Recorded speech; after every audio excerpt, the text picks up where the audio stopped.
வணக்கம், welcome to my channel. Bharat karma healing centre சார்பாக ஜோதிடர் நல்ல பிரம்மா பேசுகின்றேன். தற்பொழுது நாம் 2024 ஆண்டுக்குரிய கோச்சார பலன்களை அனைத்து ராசி அன்பர்களுக்கும் காணவிருக்கின்றோம். விக்னேஸ்வராய நமக.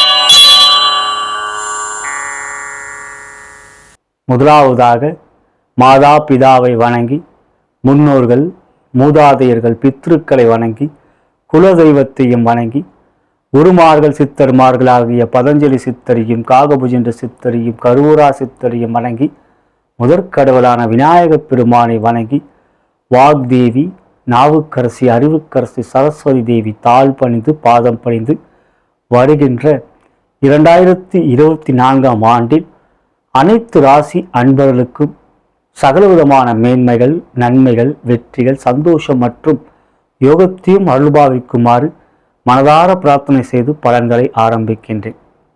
இப்பதிவை உங்களுக்கு வழங்கி கொண்டிருப்பவர்கள் bharatmatchpoint.com திருமண இணையதளம். அனைத்து மத இன ஜாதினருக்கான திருமண இணையதளம். வரன்களை தேடிக்கொண்டிருக்கும் அன்பர்கள் இலவசமாக பதிவு செய்து வரன்களை தேடிக்கொள்ளலாம். மேலும் எங்களுடைய மற்றொரு நிறுவனமான தி அஸ்ட்ராலஜி ஷாப்பிலே நவகோள்கள் சம்பந்தப்பட்ட ரத்தினங்கள், வாஸ்து சம்பந்தப்பட்ட பொருட்கள், நவகோள்களுக்குரிய எந்திரங்கள், மேலும் கருங்காலி மாலை போன்றவைகள் நியாய விலையிலே விற்பனை செய்யப்படுகின்றது. பூஜிக்கப்பட்ட பிறகு அவை உங்களுக்கு அனுப்பி வைக்கப்படும். விருப்பப்படுகின்றவர்கள் எங்களை நீங்கள் தொடர்பு கொள்ளலாம். இப்பதிவு உங்களுக்கு பிடித்திருந்தால் உங்களுடைய நண்பர்களுக்கும் உற்றார் உறவினருக்கும் வாட்ஸ்அப் குரூப்பிற்கும் ஃபேஸ்புக்கிற்கும் ஷேர் செய்யும்படி அன்புடன் கேட்டுக்கொள்கின்றேன். 2024 ஆண்டு நாம் பார்க்க போகின்றோம். 2023 நாம் கடந்து கொண்டிருக்கின்றோம். தற்பொழுது டிசம்பர் மாதம். 2024 எவ்வாறு இருக்கிறது என்பதை பார்க்கவிருக்கின்ற நிலையில், பொதுவாக ஜோதிட ரீதியாக ஆண்டுக்கோள்களுக்குரிய பலன்கள் மிகவும் முக்கியமானது. மேலும் மாத கோள்களுக்குரிய பலன், நாள் பலன், வார பலன் போன்றவைகள் இருக்கின்றது. நம்முடைய பாரத் கர்மா ஹீலிங் சேனலிலே மாத ராசி பலன்களையும் வார ராசி பலன்களையும் ஆண்டுக்கோள்களுக்குரிய பேச்சுக்குரிய பலன்களையும் ஏற்றிக்கொண்டிருக்கின்றோம். மேலும் ஆண்டு பலன்கள், அதாவது புத்தாண்டு பிறக்கின்ற போது அந்த ஆண்டு எவ்வாறு இருக்கும் என்பதையும் கடந்த காலங்களிலும் பதிவேற்றம் செய்திருக்கின்றோம். இப்பொழுது நாம் பார்க்கவிருக்கின்றது 2024 எவ்வாறு இருக்கும். 2024 224 என்று கூட்டினால் மொத்தம் 8 என்று வருகிறது. சனீஸ்வர பகவானுடைய எண் வருகின்ற ஆண்டாக இந்த 2024 அமைந்திருக்கின்றது. 2023 என்று பார்க்கின்ற பொழுது அவை கேதுவோடு எண்ணான 7 வந்தது. பல்வேறு விதமான குழப்பங்கள், மன சஞ்சலங்கள், தடுமாற்றங்கள் போன்றவைகளை கடந்து கொண்டோம். இப்பொழுது இந்த 2024 எவ்வாறு கிரகங்கள் அமைந்திருக்கிறது. ஆண்டு கோள்கள் மிக முக்கியம். மாத கோள்களுக்குரிய பலன்களை நாம் மாத பலன்களாகவும் வார ராசி பலனையும் பேச்சு இருக்கின்ற பொழுதும் அவற்றையும் நாம் பார்க்கவிருக்கின்றோம். 2024 ஜனவரி மாத பலன்கள் நாம் பதிவேற்றம் செய்திருக்கின்றோம். அவற்றை பார்ப்பதன் மூலம் மாத பலன்கள் நீங்கள் அறிந்து கொள்ள முடியும். வார பலன்களும் இனி வரும் வாரங்களிலும் ஏற்றுகின்றோம். ஞாயிறு முதல் சனி வரைக்குரிய அவ்வார பலன்கள் எவ்வாறு இருக்கும் என்பதையும் இனி வரும் வாரங்களிலே காணவிருக்கின்றோம். அப்படி பார்க்கின்ற பொழுது இந்த 2024 கிரக நிலைகளிலே ஆண்டு கோள் என்று பார்க்கின்ற பொழுது மேஷ ராசியிலே குரு பகவான் இருக்கின்றார். கன்னி லக்னம் சிம்ம ராசியிலே ஆண்டு பிறக்கின்றது. மேஷ ராசியிலே குரு பகவான் இருக்கின்றார். மே மாதம் 1ஆம் தேதி 2024 அன்று குரு பெயர்ச்சி. மேஷ ராசியிலிருந்து குரு பகவான் ரிஷபராசிக்கு பயிற்சி ஆகிறார். இவற்றிலே இந்த 2024 அக்டோபர் மாதம் 9ஆம் தேதி அன்று குரு பகவான் வக்ரம் அடைவார். அக்டோபர் மாதம் 9ஆம் தேதி குரு பகவான் வக்ரமடைந்து பிப்ரவரி மாதம் 4ஆம் தேதி 2025 வரை வக்ரகதியில் சஞ்சாரம் செய்வார் ரிஷபராசியிலே. 119 நாட்கள் குரு பகவான் வக்ரகதியில் இருப்பார் ரிஷபராசியிலே. ஆகையால் இந்த 2024 மே 1 அன்று ரிஷபராசிக்கு வருகின்ற குரு பகவான் அக்டோபர் மாதம் 9ஆம் தேதி வக்ரமடைகின்றார். அதற்கு அடுத்தபடியாக ஒரு ராசியிலே மிக நீண்ட ஆண்டுகள் இருக்கக்கூடியவர் சனீஸ்வர பகவான், சுமாராக ஒரு 2.5 வருடங்கள். அப்படி பார்க்கின்ற பொழுது இந்த 2024 கும்பராசியில் சஞ்சாரம் செய்கின்ற சனீஸ்வர பகவான் வேறு எந்த ராசிக்கும் பயிற்சியாகவில்லை, ஆனால் வக்ரம் அடைகின்றார். ஜூன் மாதம் 29ஆம் தேதி வக்ரம் அடைகின்றார் கும்பராசியிலே. அவ்வாறு வக்ரம் அடைகின்றவர் நவம்பர் மாதம் 15ஆம் தேதி 2024 அன்றுதான் வக்ர நிவர்த்தி அடைகின்றார். 139 நாட்கள் இந்த 2024 சனீஸ்வர பகவான் வக்ரகதியில் இருக்கின்றார். ஜூன் மாதம் 29 முதல் நவம்பர் மாதம் 15ஆம் தேதி 2024 வரை வக்ரகதியில் 139 நாட்கள் இருக்கவிருக்கின்றார். ராகு கேது ஒரு ராசியிலே 1.5 வருடங்கள் இருக்கக்கூடியவர்கள். அவர்கள் இந்த ஆண்டை பொறுத்தவரை பயிற்சி இல்லை. கன்னி ராசியிலே கேதுவும் மீன ராசியிலே ராகுவும் சஞ்சாரம் செய்கின்றார்கள். மாதக்கோள்களை பொறுத்தவரை சூரியன் ஒரு மாதம், செவ்வாய் சுமார் 1.5 மாதம், சுக்கிரன் புதன் அந்தந்த மாதங்களில் 18 நாட்கள் 20 நாட்கள் என்று மாறக்கூடியவர்கள். சூரியன் நெருக்கத்தில் இருக்கக்கூடியவர்கள் சுக்கிரனும் புதன். ஏன் அந்த பேச்சுக்குரிய பலன்கள் ஆண்டு பலன்களை நாம் கவனத்தில் கொள்ள முடியாது. மாத பலன்களை பார்க்கின்ற பொழுது நீங்கள் அவற்றை அறிந்து கொள்ள முடியும். ஆனால் ஆண்டுக்கோள்களுடைய பலன்கள் எவ்வாறு இருக்கிறது, பயிற்சி எவ்வாறு இருக்கிறது, வக்ரகதி எவ்வாறு இருக்கிறது, எப்படி என்பதை தற்பொழுது மேஷம் முதல் மீனம் வரை இந்த ஆண்டு 2024 உங்களுக்கு எத்தகைய பலாபலங்கள் ஏற்படும் என்பதை இனி நாம் காணலாம். கடக ராசிக்குரிய 2024ஆம் ஆண்டின் கோச்சார பலன்களை காணவிருக்கின்றோம்.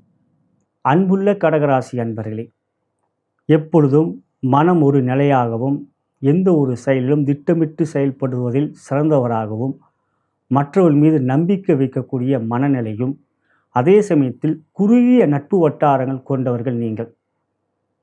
சந்திரன் உங்களுக்கு ராசியாதிபதி, ராசி ஆட்சி பெற்ற சந்திரன். கடகராசியிலே சந்திரன் ஆட்சி பெறுவார். இந்த 2024ஆம் ஆண்டு எவ்வாறு இருக்கின்றது? ராசிக்கு 3ஆம் இடத்தில் கேது சிறப்பாக இருக்கின்றார். இந்த ஆண்டு முழுவதும் இருப்பார், பலமாக இருக்கின்றார். கன்னி கேது சிறப்புக்குரியது. மேலும் குரு பகவான் மே மாதம் 1ஆம் தேதி லாபஸ்தானத்துக்கு வருகிறார். அதுவரை பொறுமை தேவை. 3இல் கேது இருப்பதனால் முயற்சியிலே தைரியம் இருக்கும், அதே சமயத்தில் குழப்பம் இருக்கும். இது நடைபெறுமா நடைபெறாதா என்கின்ற ஒரு சந்தேகம் மனதிலே எழும். அது கேதுவால் ஏற்படக்கூடிய ஒரு அமைப்பு. கேது குழப்பத்தை கொடுக்கக்கூடியவர். முயற்சி இருக்கும், அந்த முயற்சியிலே தைரியம் என்ற பிரச்சனை உங்களுக்கு இருக்கும். நடைபெறுமா என்கின்ற ஒரு பயம் இருக்கும். பயம் வேண்டாம். கணபதி வழிபாடு செய்துவிட்டு எந்த ஒரு செயலையும் செய்யுங்கள். இந்த ஆண்டை பொறுத்தவரை அஷ்டம சனி உங்களுக்கு தொடர்கின்றது இந்த ஆண்டு முழுவதும். இவற்றிலே ஜூன் மாதம் 29ஆம் தேதி சனி வக்ரம் பெறுகின்ற ஆண்டு இந்த ஆண்டு. அவ்வாறு பார்க்கும்போது ஜூன் 29 முதல் நவம்பர் 15 வரை வக்ரமாக இருக்கின்ற காலம் உங்களுக்கு நன்மையை தரக்கூடியதாக அஷ்டம சனியால் பாதிப்புகள் இல்லாத வண்ணமாக இருக்கும். 9இல் ராகு இருந்தாலும் ராசிக்கு 8இலே கிரகம் இருப்பதனால் ராகுவால் எவ்விதத்திலும் பாதிப்பில்லை. 10இல் குரு இருக்கின்றார். 10இல் குரு மே 1 அன்று லாபஸ்தானத்துக்கு வருகிறார். 10இல் குரு இருந்தாலும் ராசிக்கு 9ஆம் இடத்தில் கிரகம் இருப்பதனால் குருவால் பாதிப்பு இல்லை.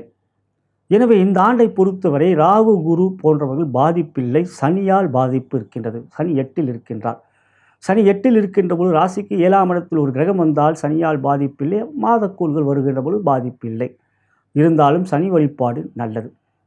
பொதுவாக இந்த ஆண்டை பொறுத்தவரை உங்களுடைய செயல்பாடுகள் மே 1 முதல் மிக சிறப்பாக இருக்கும். அதற்கு முன்னதாக முயற்சி எடுப்பீர்கள். அந்த முயற்சிக்குரிய தடைகள் கொஞ்சம் ஏற்படும். அந்த தடைகளை கண்டு கொஞ்சம் அஞ்சுவீர்கள். ஆனால் மே 1 அன்று குரு லாபத்துக்கு வந்து தன்னுடைய 5ஆம் பார்வையாக கண்ணியில் அமர்ந்திருக்கின்ற கேதுவை பார்ப்பது மிக சிறப்பானது. பாக்கியாதிபதியான குரு லாபத்துக்கு வருவதும் கேதுவை பார்ப்பதும் அதன் பிறகு உங்கள் வாழ்க்கையில் நிறைய மாற்றங்கள் ஏற்படும். அவை முன்னேற்றங்களாகவே இருக்கும். உடல்நலத்தில் நல்ல ஆரோக்கியம், மனதிலே தெளிவு, சிந்தனையிலே தடுமாற்றங்கள் இருக்காது, முயற்சி தைரியமாக இருக்கும், அவற்றுக்குரிய பாதையிலே வீரநடை போட வேண்டும் என்கிற தன்னம்பிக்கை இருக்கும். இவையெல்லாம் உங்களுக்கு சாதகமே. இவை எப்பொழுது? மே 1 முதல். அதற்கு முன்னதாக கொஞ்சம் பொறுமை காட்ட வேண்டும். 10ல் குரு பாதிப்பில்லை என்றாலும் உங்களுடைய செயல்களிலே சில தடைகளை ஏற்படுத்துவார். ஜென்மகுரு, 10ல் குரு போன்றவைகள் இடமாற்றங்கள் ஏற்படுத்தக்கூடிய ஒரு அமைப்பு ஏற்படும். அப்படி பார்க்கின்ற பொழுது உங்களுக்கு 10ல் குரு மே 1 முதல் மாறுகின்றார், 11க்கு வருகின்றார். அதுவரை பொறுமை காட்டுங்கள். துறை ரீதியாக பார்க்கின்ற பொழுது முதலில் தொழில் வியாபாரி அன்பர்களுக்கு மே 1 முதல் சிறப்பாக இருக்கும். அதற்கு முன்னதாக புதிய முதலீடு செய்கின்ற பொழுது கவனம் வேண்டும். புதிய தொழில் துவங்குவது, வியாபார அபிவிருத்தி, புதிய கிளைகள் துவங்குவது போன்றவற்றில் ஈடுபடுகின்ற பொழுது உங்களுடைய ஜனன ஜாதகத்தை ஒரு முறை பார்த்து கொள்வது நல்லது. காரணம் 8ல் சனியும் 10ல் குருவும் இருக்கின்றதால். 3ல் கேது அமர்ந்திருப்பதனால் தொழில் வியாபாரத்தில் புதிய முயற்சியில் ஈடுபட வேண்டும் என்கின்ற எண்ணம் ஏற்படும், மாற்றங்கள் ஏற்படும் என்கின்ற நம்பிக்கை வரும். ஆனால் தடைகள் சந்திப்பீர்கள். எனவே மே 1 முதல் எந்த ஒரு காரியத்திலும் தைரியமாக ஈடுபடுங்கள். அதற்கு முன்னதாக பொறுமை காட்ட வேண்டும். பொருளாதார ரீதியாக பார்க்கின்ற பொழுது சில முட்டுக்கட்டைகளை சந்திப்பீர்கள். மே 1 முதல் தான் அவற்றில் மாற்றங்கள் ஏற்படும். 7.5 சனியை விட அஷ்டம சனி அதிக பாதிப்புகளை கொடுக்கும். உங்களுடைய ராசிக்கு சனி பகவான் பகை கொண்டவர். அப்படிப்பட்ட பகை கொண்டவர் ஆட்சி பெற்று பலமாக அட்டமத்தில் அமர்ந்திருக்கின்ற நிலை கவனம் வேண்டும். பொருளாதார ரீதியாக மே 1 முதல் மாற்றங்கள் இருக்கின்றது. அவை முன்னேற்றங்களாகவே இருக்கும். அடுத்ததாக உத்தியோகம் என்று பார்க்கின்ற பொழுது குரு பயிற்சி வரை அமைதி காக்க வேண்டும். அதற்கு முன்னதாக உங்களுடைய உத்தியோகத்தில் சில சிரமங்களை நீங்கள் சந்திப்பீர்கள். உயரதிகாரி ஆதரவு இருக்காது. சக ஊழியர்கள் நட்பு பாராட்ட மாட்டார்கள். குடும்பத்தில் இருக்கக்கூடிய பிரச்சனைகள் உங்களுடைய அலுவலகத்தில் உங்களுடைய எண்ணங்களில் எதிரொலிக்கும். குடும்பத்தில் மகிழ்ச்சி இருந்தால் அந்த சந்தோஷமே எந்த ஒரு காரியத்திலும் உங்கள் ஈடுபாட்டை காட்டக்கூடிய ஒரு யோகம் இருக்கும். ஆனால் இங்கு மே 1 முதல் நன்மை இருக்கின்றது. அதற்கு முன்னதாக மிக பொறுமைத்தான் இப்பொழுது உங்களுக்கு தேவைப்படுகின்றது இந்த 2024. அதுக்கு அடுத்ததாக பெண்களுக்கான பலன் என்று பார்க்கின்ற பொழுது முதலில் திருமணமான பெண்களுக்கு அஷ்டம சனி நடந்து கொண்டிருக்கிறது. சனி தன்னுடைய 7ஆம் பார்வையாக குடும்பஸ்தானத்தை பார்க்கின்றார், பலம் கொண்டிருக்கின்றார் ஆட்சி பெற்று. குடும்பஸ்தானத்தை குருவும் பார்க்கிறார் 10ல் அமர்ந்து. இருந்தாலும் 10ல் குரு கோச்சார ரீதியாக ஸ்தான பலம் சிறப்பில்லை. எனவே கணவன் மனைவியிலே பொறுமை காட்ட வேண்டும். விட்டு கொடுத்து செல்வது இப்பொழுது முக்கியம். மே 1 முதல் குரு ஆபத்துக்கு வருவதன் பின்னர் கணவன் மனைவி உறவிலே அஷ்டம சனியால் இருக்கக்கூடிய பாதிப்புகளை சமாளிக்கக்கூடிய மனநிலை ஏற்படும். தெளிவு இருக்கும். முயற்சி, அந்த முயற்சியிலே மகிழ்ச்சிக்குரிய செயல்கள், சிந்தனைகள் இவை இருக்கும். எனவே ஒரு 4 மாதம் பொறுமை காட்டுங்கள். அதன் பிறகு நன்மைகள் இருக்கின்றது. குழந்தைகளுடைய கல்வியிலே முன்னேற்றம் இருக்கும். உடல்நலத்தில் பாதிப்புகள் இருக்கும் அஷ்டம சனியால். அவை நீங்கள் சரியான நேரத்தில் உணவு எடுத்துக்கொள்வது, சிறிது நேரம் தியானம் செய்வது, அனுமன் சாலிசாவை கேட்பதே ஒரு தியானம், அவை செய்து வருவது நன்மை. அடுத்ததாக திருமணமாகாத பெண்கள் என்று பார்க்கின்ற பொழுது ஏப்ரல் இறுதி வரை குருபலம் இல்லை. அதன் பிறகு குருபலம் இருக்கின்றது. 11க்கு வருகிறார். இருந்தாலும் அஷ்டம சனி நடந்து கொண்டிருக்கும் அந்த காலகட்டத்திலும். எனவே திருமண முயற்சியில் மே 1 முதல் நல்ல வரன் வரும். ஆனாலும் வெறும் நட்சத்திர பொருத்தம் மட்டும் பார்த்து திருமணத்துக்குரிய முடிவுகள் வராதீர்கள். உங்கள் ஜாதகம், மணமகன் ஜாதகம் எப்படி இருக்கிறது என்ற ஒப்பிட்டு பார்ப்பது நல்லது. இது ஒரு ஜோதிடர், நல்ல ஜோதிடர் சொல்ல முடியும். நிறைய பேர் வெறும் நட்சத்திர பொருத்தம் 10 பொருத்தம் பார்த்து அதுக்குரிய முடிவுகளை கூறிவிடுகிறார்கள். 8 பொருத்தம் இருக்கின்றது, 7 பொருத்தம் இருக்கின்றது. அது தவறு. அவைதான் பிரச்சனையை கொடுக்கும். ஆகையால் ஜாதகம் பார்த்து முடிவுக்கு வாருங்கள். ஆனால் மே 1 முதல் குருபலம் இருக்கின்றது. அடுத்ததாக கலைத்துறை என்று பார்க்கின்றது ஒரு 4 மாதம் சிரமத்தைத்தான் சந்திப்பீர்கள் ஏப்ரல் இறுதி வரை.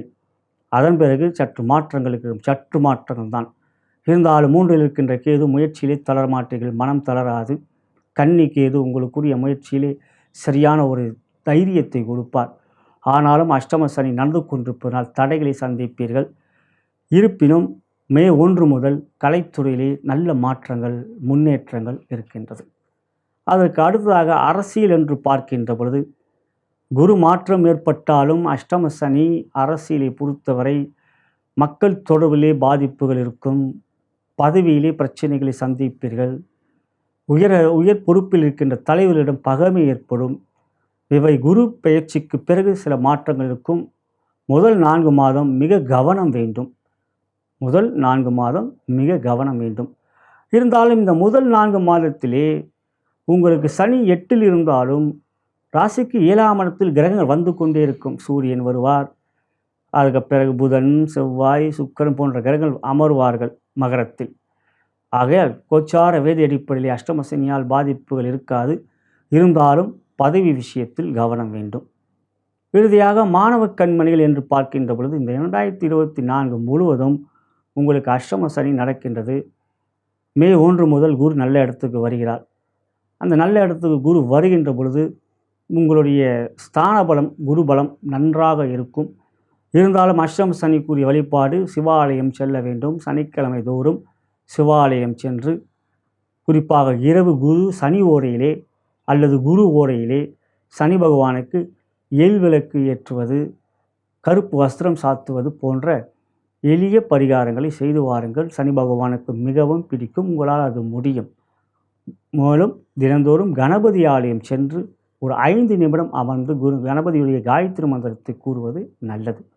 இதுவே கடகராசிக்குரிய 2024ஆம் ஆண்டின் கோச்சார பலன். இது ஒரு பொது பலன்.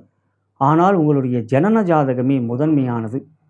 லக்னத்தின் மூலமாக தசாபுத்தி அந்தரங்கள் வாயிலாகவே உங்களுடைய யோக பலன்கள் அறிய வரும். இவை ஒரு தகுந்த ஜோதிடர் உங்களுக்கு எடுத்துரைக்க முடியும். நீங்கள் என்னை தொடர்பு கொண்டு உங்களுடைய ஜாதக பலனை கேட்டு அறிந்து கொள்ள விரும்பினால் கீழே இருக்கின்ற அலைபேசியை அழைக்கலாம். வாட்ஸ்அப்பிலும் தொடர்பு கொள்ளலாம். மாத பலன்களை பாருங்கள், வாரப்பலன்களை பாருங்கள். வாரப்பலன்களை பார்க்கின்ற பொழுது தாராபலம் கொண்ட நாட்கள் எந்த நாட்கள் என்பதை எடுத்துரைப்பேன். அந்த நாட்கள் உங்களுக்கு சிறந்த நாட்கள். நலம் பெறுக, வளம் பெறுக. இதுவரை நாம் பார்த்தது 2024ஆம் ஆண்டு பலன், கோச்சார பலன். அனைத்து ராசி அன்பர்களுக்கும், மேஷம் முதல் மீனம் வரை அனைத்து ராசி அன்பர்களுக்கும் கண்டோம். இந்த பலன் என்று பார்க்கின்ற பொழுது அப்படியே உங்களுக்குரிய பலனை கூறியிருக்கின்றேன். அது அப்படியே நடக்கும் என்றால் நிச்சயம் அப்படியே நடக்கும் என்று கூற முடியாது. ஏனென்றால் உங்களுக்கு தனிப்பட்ட ஜாதகம், ஒரு ஜாதகம் போல் இன்னொரு ஜாதகம் வரவே வராது. அப்படிப்பட்ட தனிப்பட்ட ஜாதகத்தில் கிரக நிலைகள் எப்படி இருக்கின்றது, அந்த கிரக நிலையின் அடிப்படையிலே உங்களுடைய யோக பலன்கள் தெரிய வரும். அவற்றிலே எப்படி லக்னத்தின் மூலமாக அந்த கிரகம் யோகக்குரிய பாவத்தில் அமர்ந்திருக்க வேண்டும். யோகாதிபதிகளோடைய தசைகள் நடக்க வேண்டும். அந்த தசாபுத்தி அந்தரங்களே உங்கள் வாழ்க்கையுடைய விஷயத்தை தீர்மானிக்க. அது 2024 மட்டுமல்ல, 25, 26, 27, 28 போயிட்டே இருக்கலாம். அப்படி பலன்களை பார்க்கின்ற பொழுது வெறும் பொது பலன்களை பார்ப்பது மட்டுமே நம்பிவிடாதீர்கள்.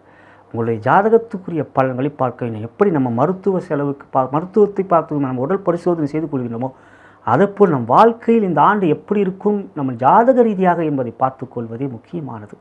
இவை ஒரு தகுந்த ஜோதிடர் உங்களை எடுத்துரைக்க முடியும். நீங்கள் என்னை தொடர்பு கொண்டு உங்கள் ஜாதக பலனை கேட்டு அறிந்து கொள்ள விரும்பினால் கீழே இருக்கின்ற அலைபேசியிலே அழைக்கலாம், வாட்ஸ்அப்லையும் தொடர்பு கொள்ளலாம். மேலும் இந்த பதிவு உங்களுக்கு பிடித்திருந்தால் உங்களோட நண்பர்களுக்கும் உற்றார் உறவினருக்கும் வாட்ஸ்அப் குரூப்பிற்கும் ஃபேஸ்புக்கிற்கும் ஷேர் செய்யும்படி அன்புடன் கேட்டுக்கொள்கின்றேன். நான் வணங்கும் பித்திருக்குளம் குருமார்கள் சித்தர்மார்களும் பார்வதி தேவி சிவபெருமானும் இந்த 2024 உங்கள் ராசிக்கு மேஷம் முதல் மீனம் ராசிக்கு பிறந்த உங்களுக்கு சகலவிதமான மேன்மைகள், நன்மைகள், வெற்றிகள், சந்தோஷம் மற்றும் யோகத்தையும் அருள் புரிவார்கள் என்று கூறி நான் வணங்கும் பித்திருக்கள் நிச்சயம் உங்கள் யோகத்தை செய்வார்கள் கூறி நன்றி கூறி விடைபெறுகின்றேன்.